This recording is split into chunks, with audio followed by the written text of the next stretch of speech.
চিন্তার ইতিহাস, আমাদের মগজের বিজ্ঞান আমাদেরকে এইরকম জায়গাগুলো থেকে দেখার সুযোগ করে দিয়েছিল এই জিনিসগুলো।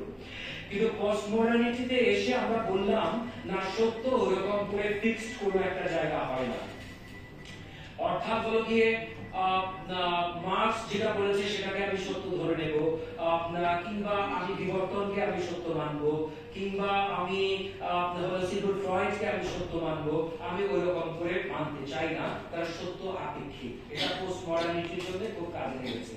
তো সত্য যদি আপেক্ষিক হয়ে যায়, বিষয়টা হয় কি, তার মানে সত্য আপনার মুখেও নেই, সত্য আমার মুখেও নেই, সত্য থাকছে হলো কি meaning between the two dialogue. অর্থাৎ আপনি কথা বলবেন, আমি কথা বলবো, এই ডিসকাসিং হবে, ডিসকাসিংয়ের ভেতর দিয়ে হলো কি সত্য নিরূপিত হবে।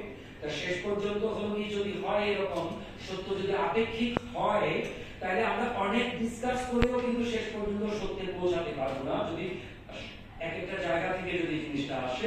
এই জিনিসটা পোস্টমডার্ন এই নোশনটাও হলো গিয়ে পোস্ট ট্রুথ কন্ডিশনের জন্য হলো গিয়ে ওদের জন্য ওদের ধারণা নির্মাণে সহযোগিতা করেছে। কে এনহান্স করেছে? এখানে দেখেন ইন্টারনেট এসেছে, ডিজিটাল মিডিয়া এসেছে, সোশ্যাল মিডিয়া এসেছে, সফট রাইটিং এসেছে, সফট ইমেজিং এসেছে। ইমেজ আগের মতো আঁকা না, এখন একটা ইমেজ আমরা করলে এটা মুহূর্তের মধ্যে হাজার হাজার কোটি কোটি যে যেখানে পাচ্ছে, ইমেজ সফট হয়ে যাচ্ছে, সবাই একরকম করে যার ডিভাইস কিরকম সে ওরকম করে দেখছে। মানে আমাদের প্রেজেন্টেশন মোটামুটি শেষ। এখন আপনাদের অডিয়েন্স থেকে যদি কারো কোনো জিজ্ঞাসা বা কোশ্চেন থাকে, তার আগে বলে রাখি সেটা হচ্ছে যাদের স্টাডি ইউনিভার্সিটি আছে এই কম্পিউটারে এই ভিডিও এবং আমি যে প্রেজেন্টেশন দিলাম সকল ডকুমেন্ট এখানে রাখা আছে, আপনারা কালেকশন করে দিতে পারবেন। ঠিক আছে, নিয়ে আপনারা স্টাডি করতে পারবেন বা অ্যাটলিস্ট জানতে পারবেন যে কোন জিনিসগুলো আছে, সব কিছু হয়তো আমার বলতে বলা। যদি কারো কোনো কোশ্চেন থাকে তাহলে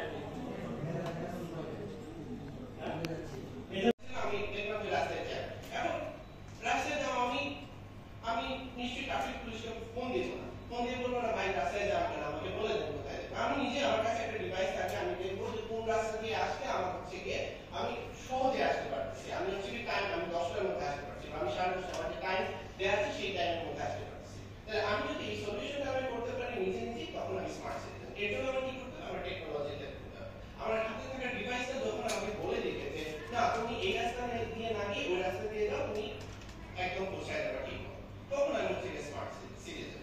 ঠিক আছে, তো আরেকটা এক্সাম্পল বলতে পারি। ধরেন আমাদের যারা হাউস ওয়াইফ, যখন ধরুন আমাদের 2041 এর মধ্যে আমরা স্মার্ট সিটিজেন হতে চাই, এটা একটা এক্সাম্পল হিসেবে যেটা আমরা একটা হাউস ওয়াইফ, সে ঘুম থেকে উঠলো, দেখলো যে ঘুম থেকে ওঠার সাথে সাথে হচ্ছে গিয়ে তার বাজার করার জন্য বাজারে যেতে হলো না, তার যে ফ্রিজটা আছে, তার ফ্রিজ অটোমেটিক্যালি তাকে বলে তোমার আমার ফ্রিজের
মোস্ট ইনক্রিজিবল একটা গভর্নমেন্ট হবে।